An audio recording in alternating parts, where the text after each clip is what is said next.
গণতন্ত্ৰৰ চতুৰ্থ স্তম্ভ সংবাদ মাধ্যমৰ সমূহ কৰ্মীক অখিল ভাৰত ব্ৰাহ্মণ ফ্ৰণ্ট অসম ৰাজ্যিক সমিতিৰ তৰফৰ পৰা প্ৰীতি সম্ভাষণ জ্ঞাপন কৰিছোঁ।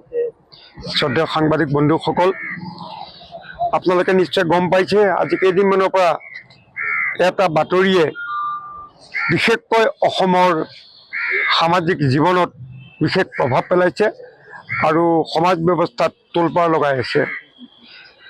আজি কিছুদিন পূৰ্বে জগন্নাথ পুৰীৰ শংকৰাচাৰ্য শ্ৰীযুত নিশ্চলানন্দ সৰস্বতী মহাৰাজে তেখেতে এটা ভিডিঅ'ত অসমৰ ব্ৰাহ্মণসকলে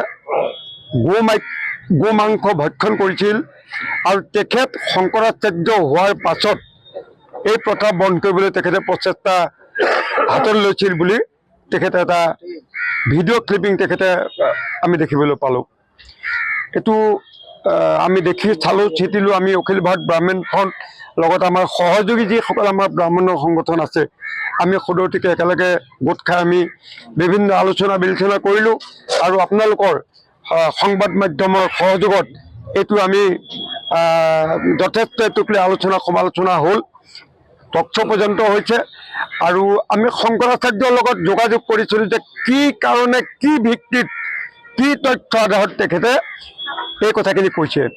কাৰণ অসমৰ পণ্ডিতসকল, অসমৰ ব্ৰাহ্মণসকল বিশ্ব পণ্ডিত মণ্ডলীৰ তুলনাত বৰ সৰু আৰু কমজুৰি নহয় বা অজ্ঞ নহয়।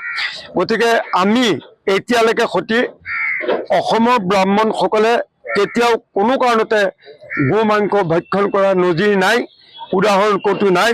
কোনো শাস্ত্ৰ ভাগৱতত আমি এই বিষয়ে আমি দেখা নাই, শুনা নাই, অৱগত হোৱা নাই। গতিকে শংকৰাচাৰ্যই কি কাৰণে এই কথাষাৰ ক'লে আমি ক্ষুণ্ণ হৈছোঁ। এইটো বুকুত মিছা কথা। এইটোত আমাৰ সমগ্ৰ ব্ৰাহ্মণ জাতি জনগোষ্ঠীটো, ব্ৰাহ্মণ জনগোষ্ঠীৰ আমাৰ অন্তৰত আঘাত লাগিছে, আমাৰ স্বাভিমানত আঘাত লাগিছে। আমি বৰ দুখ পাইছোঁ মনটোত। আৰু কেৱল ব্ৰাহ্মণসকলে নহয়, অসমত বসবাস কৰা সনাতনীসকল আৰু যিসকল আমাৰ ব্ৰাহ্মণসকলৰ অনুগামী আৰু সহযোগী আৰু আমাৰ সতীৰ্থ, এই সকলোটিয়ে ক্ষুণ্ণ হৈ পৰিছে। গতিকে সকলোৰে অনুৰোধত উপায়ন্ত হৈ অনিচ্ছা স্বত্বেও পুৰীৰ শংকৰাচাৰ্যৰ বিৰুদ্ধে আজি আমি দিছপুৰ থানাত এইটো গোচৰ পঞ্জীয়ন কৰিছোঁ, এখন এজাহাৰ দাখিল কৰিছোঁ।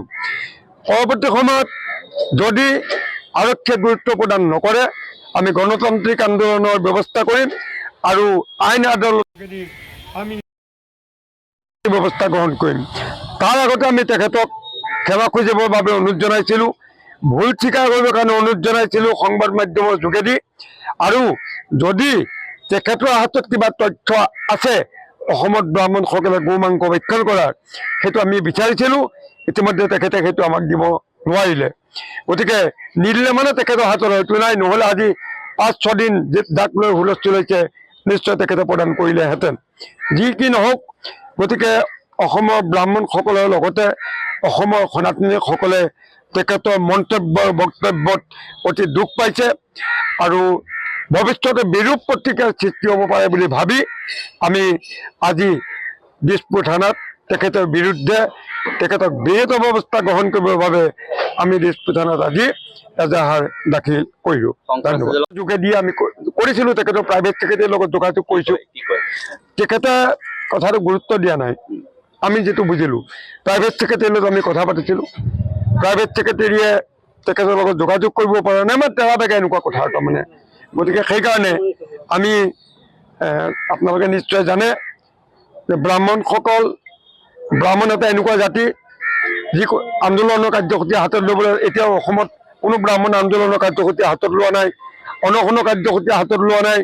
আমি তেনেধৰণৰ কাৰ্যসূচী হাতত লৈ আমি বিৰূপ প্ৰতিক্ৰিয়া বা এটা অশান্ত পৰিৱেশৰ সৃষ্টি কৰিবৰ কাৰণে আমি নিবিচাৰোঁ। কিন্তু আজি উপায়ন্ত হৈ আমি তেখেতৰ বিৰুদ্ধে আজি এজাহাৰ আমি দাখিল কৰিছোঁ। আমাৰ সভাপতি আছে সতীশ চন্দ্ৰ শৰ্মা, অৱসৰী সঞ্চালক, আপোনালোকে তেখেতৰ লগতো দুই এটা কথা বাৰ্তালাপ কৰিবলৈ আপোনালোকক মই অনুৰোধ জনাইছোঁ। যিকোনো খবৰৰ বাবে যোগাযোগ কৰক 7099017330 লগতে 7099017110 নম্বৰত।